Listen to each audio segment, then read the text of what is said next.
تاریخی سکھر بیراج کی حالت زار پر سکھر کے شہری کیا سوچتے ہیں، سکھر کے شہری کیا خیال رکھتے ہیں؟ آئیے بات کر لیتے ہیں سکھر کے شہریوں سے کہ وہ اس بیراج کی حالت زار سے کتنے پریشان نظر آتے ہیں۔ آپ بتائیے، سکھر بیراج ہمارا سرمایہ ہے، زرعی معیشت کی میں ریڑھ کی ہڈی کی حیثیت رکھتا ہے، اس کی جو حالت زار ہے آپ اسے کس کو ذمہ دار سمجھتے ہیں؟ بسم اللہ الرحمن الرحیم۔ سندھ سکھر جو بیراج ہے یہ تاریخی بیراج بھی ہے اور زرعی لحاظ سے سندھ کا جو پورا زرعی معیشت ہے اس کے لحاظ سے یہ ریڑھ کی ہڈی کی حیثیت رکھتا ہے۔ اس بیراج کے ڈسٹرب ہونے کے نتیجے میں ہماری ساری کی ساری فصلیں متاثر ہو جائیں گی اور بہت سی فصلیں ہمیں نایاب ہو جائیں گی یا کامیاب ہو جائیں گی۔ یہ اس بیراج کی نگہبانی کے لیے، اس کے نظام کو چلانے کے لیے بہت بڑی تعداد میں عملہ موجود ہے، انجینئرز موجود ہیں، لاکھوں روپے ان کو تنخواہیں جاری کی جاتی ہیں اور سال بھر میں کروڑوں روپے کا بجٹ بھی ان کو ایشو کیا جاتا ہے۔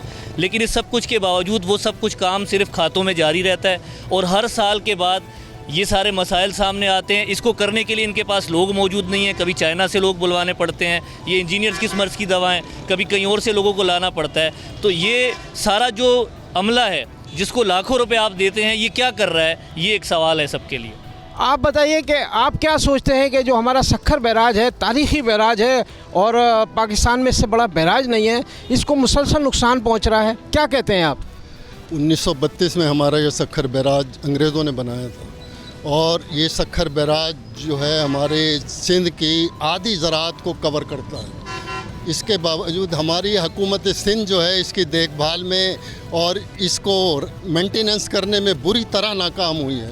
اس کی مین وجہ میں یہ سمجھتا ہوں کہ ہمارے یہاں جو یہ کاپی کلچر ہے اور اس کاپی کلچر نے سارے جو بھی ہیں انجینئر ہمارے یہاں، بلکہ سارے ادارے جو اس وقت ہیں وہ سب کاپی کلچر کی پیداوار ہیں اور انہوں نے یہ بالکل نااہل ہیں، یہ اس قابل نہیں ہیں کہ وہ اتنے بڑے سکھر بیراج کو سنبھال سکیں اور اس میں ایک بہت بڑے آپریشن کی ضرورت ہے۔ ہونا تو یہ چاہیے کہ میرٹ پہ تعیناتیاں ہوں اور یہاں پہ اسامیاں فل کی جائیں تاکہ وہ جو انجینئر ہیں وہ اس قابل ہوں کہ وہ اس کی نگہداشت بھی کر سکیں اور اس کی پوری طرح دیکھ بھال بھی کر سکیں۔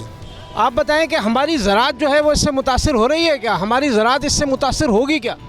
بالکل جی، ہماری زراعت اس سے متاثر ہو رہی ہے کیونکہ یہ جو ہے جو سکھر بیراج جو ہے نہ صرف یہ معیشت کنٹرول کرتا ہے، زراعت کو کنٹرول کرتا بڑھاتا ہے، بلکہ یہ سیلابی صورتحال کو بھی کنٹرول کرتا ہے۔ اس کی وجہ سے بہت سارے علاقے ہمارے محفوظ ہو جاتے ہیں کیونکہ پانی کی روک تھام اس بیراج کے ذریعے سے ہے۔ خدا نخواستہ یہ بیراج اگر ٹوٹ گیا تو سندھ کی جو حالت ہے بہت بدتر ہو جائے گی اور پھر اس کو سنبھالنا بڑا مشکل ہو جائے گا۔ اس لیے نااہل حکومت جو ہے وہ اس میں توجہ دے اور یہ رشوت کے بازار جو گرم ہے ان کو روکے اور یہاں پہ جو ہے اس کے لیے صحیح اور بہترین انجینئر کو تعینات کرے جو اس کی حفاظت کرے۔ ہمیں اس کے لیے کسی اخراجات کی ضرورت نہ پڑے کہ باہر سے انجینئر بلائے جائیں۔ باہر سے انجینئر بلائے جائیں، باہر کے انجینئروں پہ ڈیپینڈ کرتے ہیں۔ آپ بتائیں کہ یہاں کے جو انجینئرس ہیں ان کو یہ مسئلہ حل کرنا چاہیے یا باہر کے انجینئروں پہ ہم ڈیپینڈ کرتے رہیں گے؟